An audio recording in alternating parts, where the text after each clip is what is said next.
Assalamualaikum warahmatullahi wabarakatuh.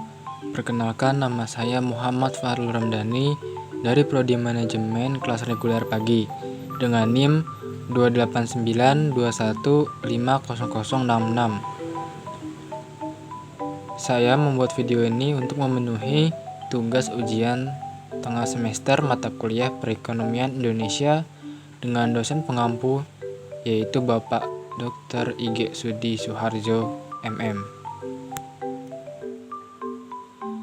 Pembahasan pertama yaitu mengenai klasifikasi tenaga kerja. Menurut Undang-Undang Nomor 13 Tahun 2003 Bab 1 Pasal 1 Ayat 2, tenaga kerja adalah setiap orang yang mampu melakukan pekerjaan guna menghasilkan barang atau jasa, baik untuk memenuhi kebutuhan sendiri maupun untuk masyarakat. Tenaga kerja dibedakan menjadi beberapa kelompok, berdasarkan klasifikasi yang juga diatur dalam undang-undang. Klasifikasi yang pertama yaitu berdasarkan penduduk, yang terdiri dari tenaga kerja dan bukan tenaga kerja. Tenaga kerja adalah seluruh jumlah penduduk yang dianggap dapat bekerja dan sanggup bekerja jika tidak ada permintaan kerja. Menurut Undang-Undang Tenaga Kerja, mereka yang dikelompokkan sebagai tenaga kerja yaitu mereka yang berusia antara 15 tahun sampai dengan 64 tahun. Kemudian, bukan tenaga kerja adalah mereka yang dianggap tidak mampu dan tidak mau bekerja, meskipun ada permintaan bekerja. Menurut Undang-Undang Tenaga Kerja Nomor 13 Tahun 2003, mereka adalah penduduk di luar usia, yaitu mereka yang berusia di bawah 15 tahun dan berusia di atas 64 tahun. Contohnya adalah para pensiunan, para lansia, dan anak-anak. Klasifikasi yang kedua yaitu berdasarkan angkatan kerja, yang terdiri dari angkatan kerja dan bukan angkatan kerja. Angkatan kerja adalah penduduk usia produktif yang berusia 15-64 tahun yang sudah mempunyai pekerjaan, tetapi sementara tidak bekerja, maupun yang sedang aktif mencari pekerjaan. Dan bukan angkatan kerja adalah mereka yang berumur 10 tahun ke atas yang kegiatannya hanya bersekolah, mengurus rumah tangga, dan sebagainya. Contoh kelompok ini adalah anak sekolah dan mahasiswa atau mahasiswi, para ibu rumah tangga, dan orang cacat. Selanjutnya, klasifikasi yang ketiga yaitu berdasarkan kualitas, yang terdiri dari tenaga kerja terdidik, yaitu adalah seseorang yang memiliki pengetahuan dan keahlian pada suatu bidang tertentu. Pengetahuan dan keahlian ini umumnya diperoleh melalui pendidikan formal yang mereka tempuh. Contohnya adalah dokter, pengacara, notaris, dan lain sebagainya. Kemudian, tenaga kerja terlatih. Tenaga kerja terlatih adalah tenaga kerja yang memperoleh keahliannya, umumnya melalui pendidikan non-formal, seperti pelatihan keterampilan, kursus, dan lain sebagainya. Contoh, tukang las atau welder, terutama tukang las bawah air, mekanik, juru masak, dan lain sebagainya. Meskipun umumnya melalui pendidikan non-formal, tapi tenaga kerja terlatih juga bisa melalui pendidikan formal, seperti ahli bedah, ahli forensik, dan ahli autopsi.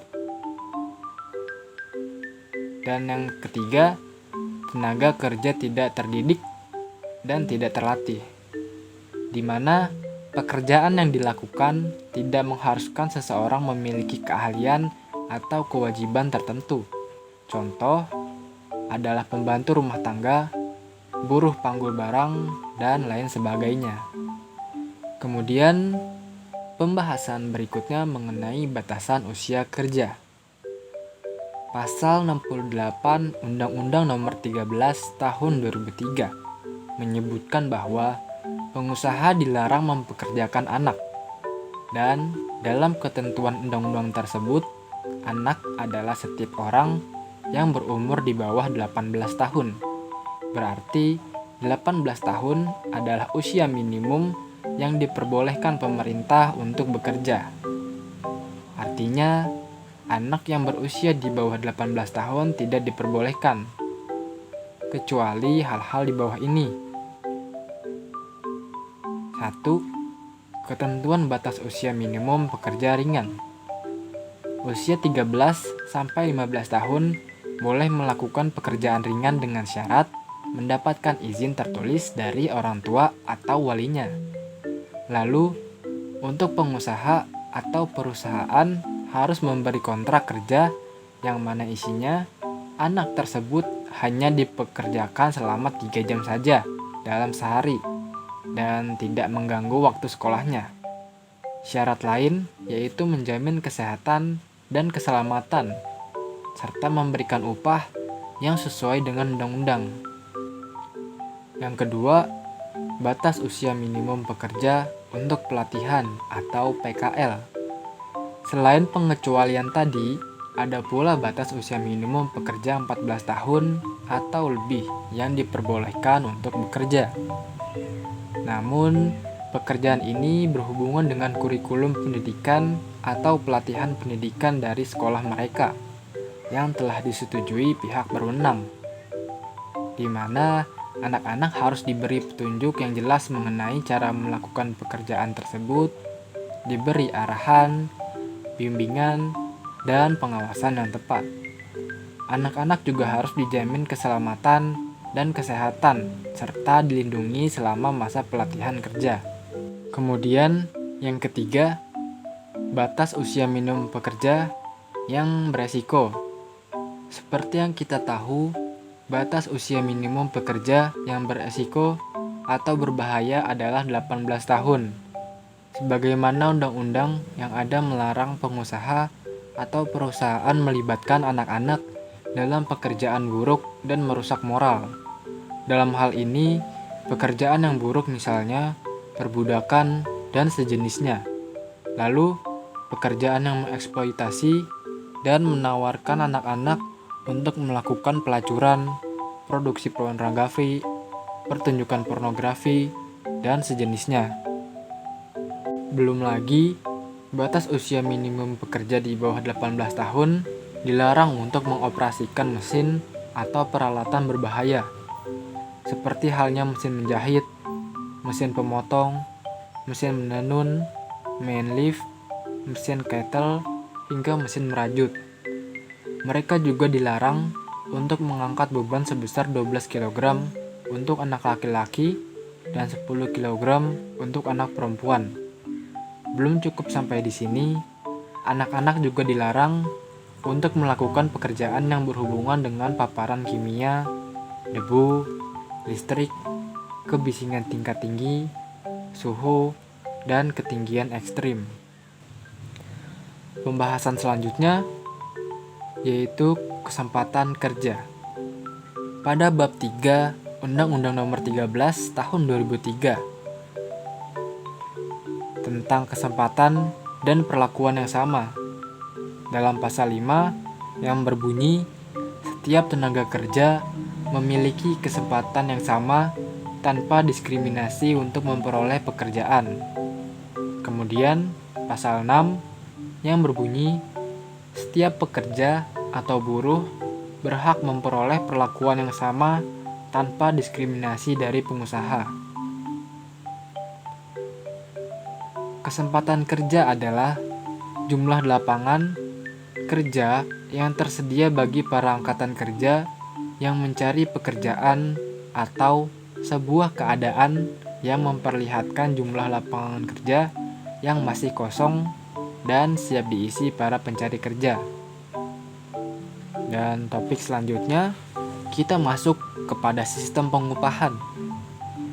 Menurut pasal 1 angka 30 Undang-Undang Nomor 13 Tahun 2013, tentang Ketenagakerjaan atau Undang-Undang Nomor 13 Tahun 2003. Upah adalah hak pekerja yang diterima dan dinyatakan dalam bentuk uang sebagai imbalan dari pengusaha atau pemberi kerja kepada pekerja yang ditetapkan dan dibayarkan menurut suatu perjanjian kerja. Berdasarkan Pasal 88 Ayat 3 Undang-Undang 13 Tahun 2003 yang berhubungan dengan Undang-Undang Nomor 11 Tahun 2020 tentang Cipta Kerja dan Peraturan Pemerintah Nomor 36 Tahun 2021, kebijakan pengupahan meliputi upah minimum, struktur dan skala upah kerja lembur, upah tidak masuk kerja dan atau tidak melakukan pekerjaan karena alasan tertentu. Bentuk dan cara pembayaran upah, hal-hal yang dapat diperhitungkan dengan upah, dan upah sebagai dasar perhitungan atau pembayaran hak dan kewajiban lainnya. Adapun prinsip kebijakan pengupahan sebagaimana termuat dalam Peraturan Perundang-undangan Undang-Undang Nomor 13 Tahun 2003 yang berhubungan dengan Undang-Undang Nomor 11 Tahun 2020 dan Peraturan Pemerintah Nomor 36 Tahun 2021 adalah sebagai berikut. Pemerintah menetapkan kebijakan pengupahan sebagai salah satu upaya mewujudkan hak pekerja untuk memperoleh penghasilan yang memenuhi penghidupan yang layak bagi kemanusiaan. Pasal 88 Ayat 1 dan 2 Undang-Undang Nomor 13 Tahun 2003 yang berhubungan dengan Undang-Undang Nomor 11 Tahun 2020 dan Pasal 2 Ayat 1 Peraturan Pemerintah Nomor 36 Tahun 2021. Kemudian, setiap pekerja berhak memperoleh perlakuan yang sama dalam penerapan sistem pengupahan tanpa diskriminasi. Dan selanjutnya, setiap pekerja berhak memperoleh upah yang sama untuk pekerja yang sama nilainya, yang tertuang dalam Pasal 88A Ayat 1 dan 2 Undang-Undang Nomor 13 Tahun 2003 yang berhubungan dengan Undang-Undang Nomor 11 Tahun 2020 dan Pasal 2 Ayat 2 dan 3 Peraturan Pemerintah Nomor 36 Tahun 2021. Cukup sekian pembahasan tentang tenaga kerja yang bisa saya sampaikan dalam video ini. Apabila ada kekurangan dan penulisan yang salah serta isi-isi yang salah, saya mohon maaf. Dan juga terima kasih telah menonton video ini.